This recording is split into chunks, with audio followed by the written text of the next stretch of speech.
Welcome back to Better Kansas City. In today's world of likes and shares, it's important that your child is gaining self-worth by who they are as a person and not through online validation.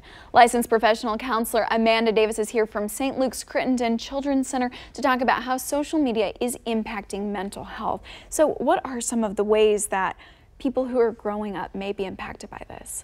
Well, we don't know for sure yet just because it's such a new phenomenon. There's not a lot of research out there that's been very conclusive, but what we do know is happening at the same time is that we've had rates of anxiety and depression increasing in our young people by over 50%. Wow. And we really think that social media is playing a part on that because we hear a lot about the increased stress and pressure on them. And we all know what it's like to be looking at other people's curated lives on social media and comparing it to our actual life. Right, it's kind of like you can look at someone on their best day and think, you know, why am I not experiencing this? And I think all parents' ears probably perking up at a 50% rise in depression and anxiety. You know, let's talk about that. How does it actually affect our teens? You know, it can affect them either if they are somebody who's really sensitive to criticism from other people. We know those kids are affected more. We know that kids who have social anxiety are actually much more vulnerable online as well. And then we also know kids who are just more vulnerable to interactions in the real world. So kids who are more vulnerable to bullying already are even more vulnerable online. Okay, and then how can we actually know kids or know friends both in real life and online? Yeah, so that's really important. I think one of the things that worries parents is that this seems like a whole new world compared to what we grew up with.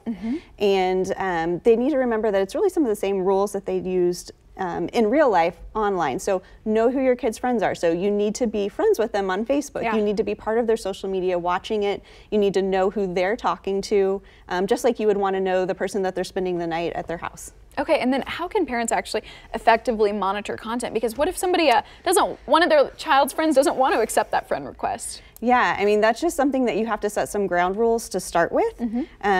There's some people that have developed like a social media contract, so before they get that first device or they get that first social media account, you really set the ground rules and expectations. But honestly, along with everything else with parenting, the most important thing you can do is model the appropriate behavior yourself. Okay, and then let's also talk about this.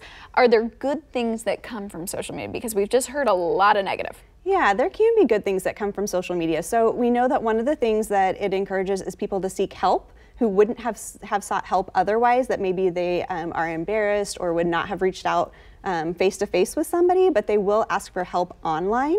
The one thing we want to be concerned with that is that for teenagers, usually they do reach out to another teen, and so they do need to know when they need to pull an adult in for help, because obviously we don't want a teen feeling like they're responsible for helping their friend who's having thoughts about hurting themselves or something really serious like that. Right, and then how do we know when it might be time to talk to someone who could potentially step in? Yeah, I think it's a good rule of thumb for kids in general. Anytime that you are noticing a change in their function in daily life. So if they aren't able to perform at school like they usually do, if they are not socializing like they usually do, or spending time with the family like they usually do, those are all good points to at least check in with them, with their friends, with their teachers, and see if we need to go ahead and get some professional help.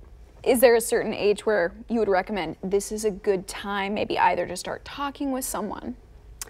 You know, I don't know that there is necessarily a good age. It's going to be really dependent on the kid and what's going on in their life, because certainly the more stressors we've had earlier in life, the earlier that we would want to reach out and talk to somebody. Okay, and then is there kind of a baseline like 13? I know there's certain movements of people, parents even getting together, signing, saying, I'm pledging to not let my kid go online at this certain age. Again, I think it's really dependent on the kid, because kids grow and mature at such different levels. There is not a magic age, just kind of like there's not a magic age for anything else, really. You just really have to go based on your kid, their individual maturity level. So that might mean if you have 2 kids, they might get access at different times depending on how they're going to handle it. Okay, well, that's some really great advice. Thank you so much, Amanda. If you'd like more information or your child would like to speak with a licensed professional, you can call actually St. Luke's KC Crittenden Children's Center.